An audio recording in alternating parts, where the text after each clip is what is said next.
নতুন গল্প নিয়ে হাজির হলাম। গল্পটি শেষ পর্যন্ত শুনলে অনেক মজা পাবেন। চলুন তাহলে গল্পটি শুরু করি। আমি লিজা, বয়স 21 বছর। আজ শোনাবো গরম ছুটির একটি গল্প। কলেজে পড়ছি। আমি তেমন ফর্সা নই, নায়িকা মার্কা সুন্দরীও নয়, কিন্তু কেন জানি ছেলেরা আমার দিকে লোভাতুর চোখে তাকিয়ে থাকে। বান্ধবীদের অনেকেই প্রেম করে, দু একজনের বিয়েও হয়ে গেছে। তাদের স্বামীদের সোহাগের কথা শুনলে হিংসায় জ্বলে মরি। আমি তেমন সুন্দরী নই বলে হয়তো কেউ আমাকে প্রেমের প্রস্তাব দেয় না। আর আমি তো একটা মেয়ে, হাজার ইচ্ছা থাকলেও বেহায়ার মতো কোনো ছেলেকে গিয়ে প্রস্তাব দিতেও পারি না।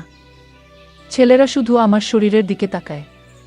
ওদের তাকানো দেখে বুঝতে অসুবিধা হয় না ওরা কি চায়। আমিও তো তাই চাই, কিন্তু ওরা আমাকে একবার কাছে পেতে চায়, আর আমি চাই একজন নিয়মিত সঙ্গী। একবার আগুন লাগিয়ে হারিয়ে গেলে আমি আবার চাহিদা মেটাবো কি করে? আমার মনে হয় ছেলেরা আমার শরীরটাকে পছন্দ করে। আমি 5 ফুট 2 ইঞ্চি লম্বা, বেশ স্বাস্থ্যবতী। আমার শরীরের মাপ 3-4-2-6-3-7। কে জানে এটা টপ ফিগার বলে কিনা। যাই হোক, দেহের আগুন আমি আর সহ্য করতে পারছি না। কবে আসবে আমার স্বপ্নের পুরুষ? কবে হবে আমার স্বপ্ন পূরণ? কবে কেউ আমাকে ধরে বিছানায় নিয়ে গিয়ে আমার চাহিদা পূরণ করবে? আমার স্বপ্নের মন্দিরে ফিতে কেটে কবে উদ্বোধন হবে? উফ, ভয়, শিহরণ, আনন্দ সব একসঙ্গে। আমাদের পাশের বাসায় থাকে দীপু। আবার সে আমার ছোট ভাই সুজার বন্ধু। ওদের প্রায়ই আমাদের বাসায় দেখা যায় আমার ভাইয়ের সঙ্গে কম্পিউটারে গেমস খেলতে। মাঝে মাঝে সুজাও ওদের বাসায় যায়। আমিও দীপুর বড় বোন বিনার সঙ্গে মাঝে মাঝে মার্কেটে যাই। আমাদের মধ্যে বেশ বন্ধুত্ব। দীপুকে আমি ছোট ভাইয়ের মতো দেখি। কোনোদিন তাকে নিয়ে খারাপ কিছু ভাবিনি। দীপুর চোখেও আমি কোনো লালসা দেখিনি। ছেলেটিকে আমার পছন্দ, কারণ সে বেশ বুদ্ধিমান। প্রায় সে বিভিন্ন ধাঁধা আর বুদ্ধির খেলায় আমাদের চমকে দিত। একদিন আমি কলেজে থাকা অবস্থায় মোবাইলে আমার ভাই সুজার ফোন এলো। সে বলল আব্বু আর আম্মু এক আত্মীয়ের বাড়িতে গেছে, ফিরতে একটু দেরি হবে। আমি আধা ঘন্টা পরে বাসায় ফিরলাম। আমার কাছে চাবি ছিল, তাই দরজা নক না করেই দরজা খুলে ফেললাম।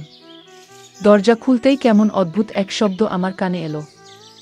আমি আস্তে আস্তে দরজা আটকে সুজার রুমে উকি মারলাম। যা দেখলাম তাতে আমার নিঃশ্বাস বন্ধ হয়ে এলো। কম্পিউটারে বিদেশি ভিডিও চলছে আর দীপু তা দেখছে, কিন্তু আমার ভাই সুজাকে কোথাও দেখতে পেলাম না।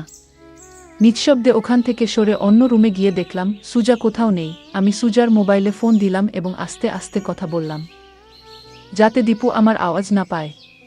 জানতে পারলাম সুজা এইমাত্র মার্কেটে গেছে। কাছে কিছু গেমসের সিডি আনতে গিয়েছে এবং ফিরতে অন্তত 1 ঘন্টা লাগবে। সুজা দীপুকে বাসায় রেখে গেছে। আমিও বুদ্ধি করে ঠিক করলাম, আমি যে বাসায় চলে এসেছি এবং দীপুকে দেখেছি তা সুজাকে জানাব না। এখন আমার হাতে 1 ঘন্টা সময়। আর পাশের রুমে রয়েছে টকবগে তরুণ এক 16 বছরের কিশোর। আমি এখন কি করব? গিয়ে ধরা দেব? আচ্ছা, আমি গিয়ে বলার পরে যদি দীপু রাজি না হয়? যদি আমার ভাইকে বলে দেয়? কি লজ্জার ব্যাপার হবে।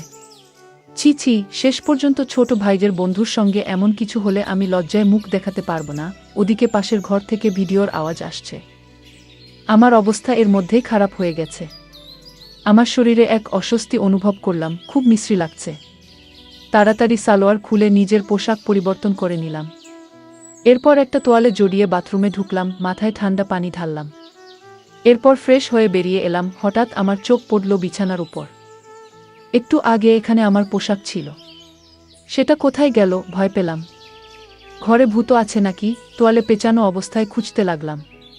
তখনই মনে পড়ল ঘরে তো আরেকজন আছে। আমি নিঃশব্দে সুজার ঘরে উকি দিলাম। এবার আরেক চমক দেখতে পেলাম। আমার আর বুঝতে বাকি রইল না এটা কার কাজ। আমার তো আনন্দের সীমা নেই। আমাকে ফাঁদ পেতে কিছু করতে হলো না, শিকার নিজেই ফাঁদে ধরা দিয়েছে। 1 মিনিট চিন্তা করে দেখলাম দীপুকে বশ করার জন্য কি করব। এরপর কাজে নেমে পড়লাম। দরজাটা ধাক্কা দিয়ে খুলে হঠাৎ ভেতরে ঢুকে পড়লাম। আমাকে দেখে দীপুর কি অবস্থা। সে কি করবে, কি লুকাবে বুঝে উঠতে পারছে না। আমার খুব হাসি পেলেও অনেক কষ্টে নিজেকে সংবরণ করলাম। দীপু বলছে, এসব কি হচ্ছে লিজা আপু? লিজা বলছে, দীপু, আমি জানতাম না তুমি এসব করো। আমি তো দরজা বন্ধ রেখেছিলাম। ঢুকলাম কিভাবে সেটা তোমার দরকার নেই। কিন্তু আমার ওইটা কেন? দীপু বলছে, প্লিজ আপু, কথাটা কাউকে বলবেন না। সুজা বা বিনা আপুকেও না। আপনি যা বলবেন আমি তাই করব, লিজা বলছে। আমিও তো যা করতে বলবো সেটি মানুষকে গিয়ে বলে দেবে, তাই না?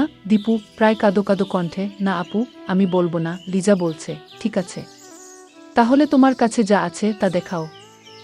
দীপু অবাক, আপু আমি কি দেখাব? লিজা বলছে, দেখাও তো। দীপু ভয়ে ভয়ে ওর কাছে রাখা জিনিসটা বের করলো। লিজা বলছে, যাও বাথরুমে গিয়ে এটা ধুয়ে নিয়ে আসো। দীপু বাধ্য ছেলের মতো বাথরুমে গেল।